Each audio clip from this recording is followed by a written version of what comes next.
Hello everybody, it's your boy MC. I want to talk about a video. Well, I want to talk about a certain YouTuber that made a video about resentment, and it kind of resonated with me because I'm going through resentment myself. And it's a really hard thing to go through because it's like it's pent up feelings about someone who did you wrong, but in this individual named MrRepzion. If you haven't watched his videos before, the guy's really good. He's a genuine human being. I recommend you to subscribe to him, whatever, right? He has a lot of views on things, and he'll enlighten you. So I'm continuing what I'm going to say, right? Resentment is pretty hard for me, whatever, because I'm going to be real for a second. I went to Japan, whatever, right? With a friend that I trusted, whatever, right? And we both lived in the same place for a very long time. Like, we both lived in the same like apartment for I think at least 6 months in or whatever, right? And we literally started off from nothing, right? And from us starting off from nothing, right, we kind of gained, you know, a bond, you would say, as in like, oh, he's my buddy or whatever, and if anything happens, you know, we'll help each other, whatever, right? More of a cooperation kind of thing, right? Mikasa Sukasa kind of shit, you know what I'm saying? And what broke the fine line between me and that friend, right, was when he betrayed me, because one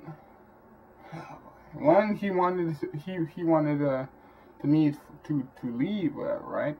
But he did it in a way, like, there's nothing wrong with, like, asking a person to leave. But in a way, it was over reasons that weren't very valid. And they were untruthful, right? And to me, I would say that's bullshit, right? To me, like, the reasons that he gave me, right?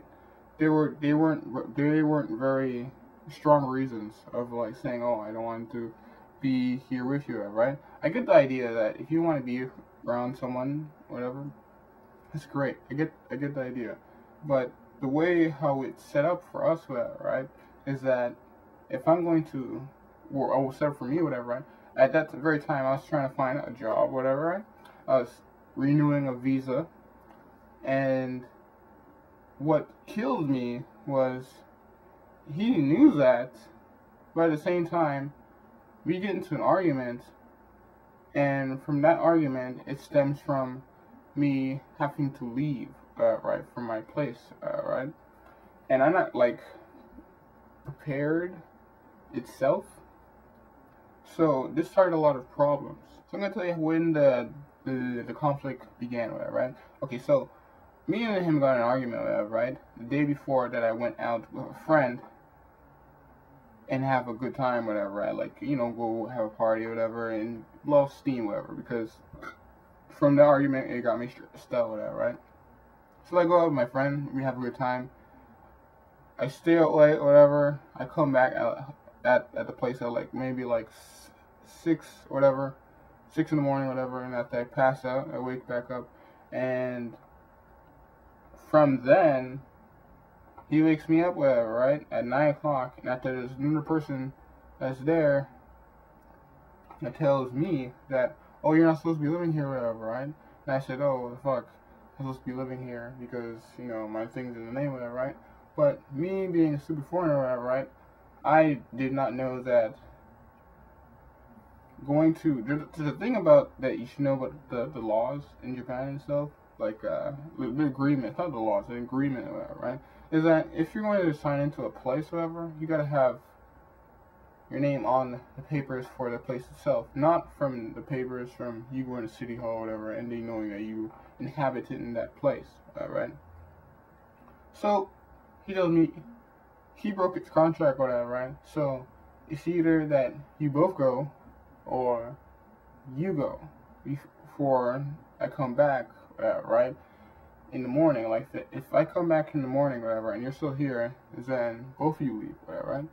So, I kind of took the time out and thought, and I thought, and I thought, and I thought, and I was very heartbroken because I trusted that person so much to the extent that I needed them, and I'm assuming that that person knew that, and they used it against me.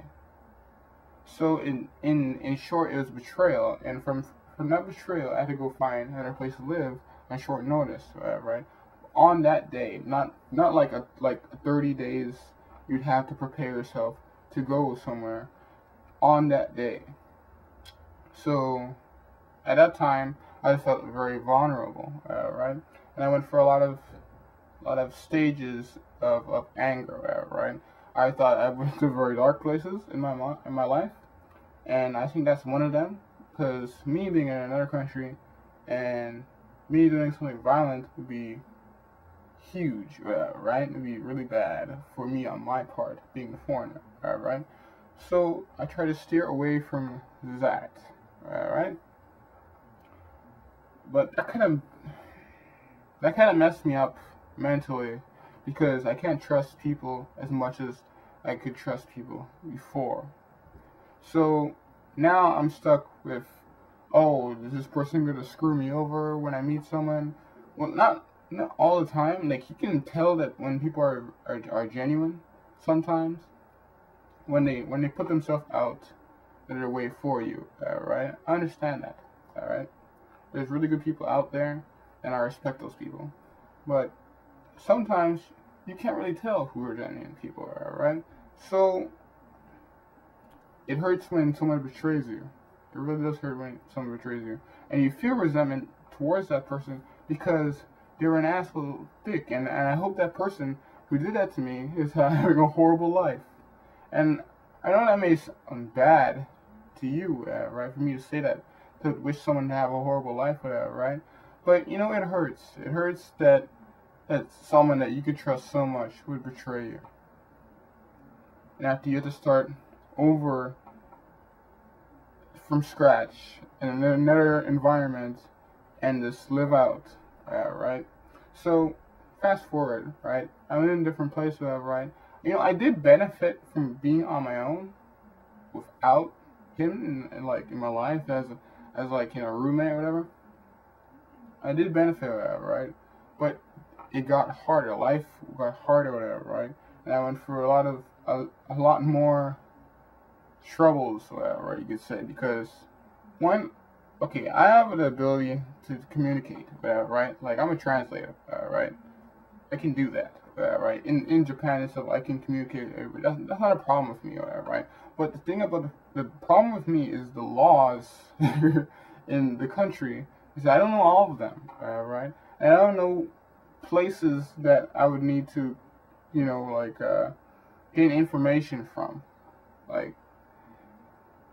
And there's times that it's just like, it gets to you, And when you, the hardest thing that I ever went through in another country for the first time is being sick in another country and money just slowly just going away. You know what I'm saying?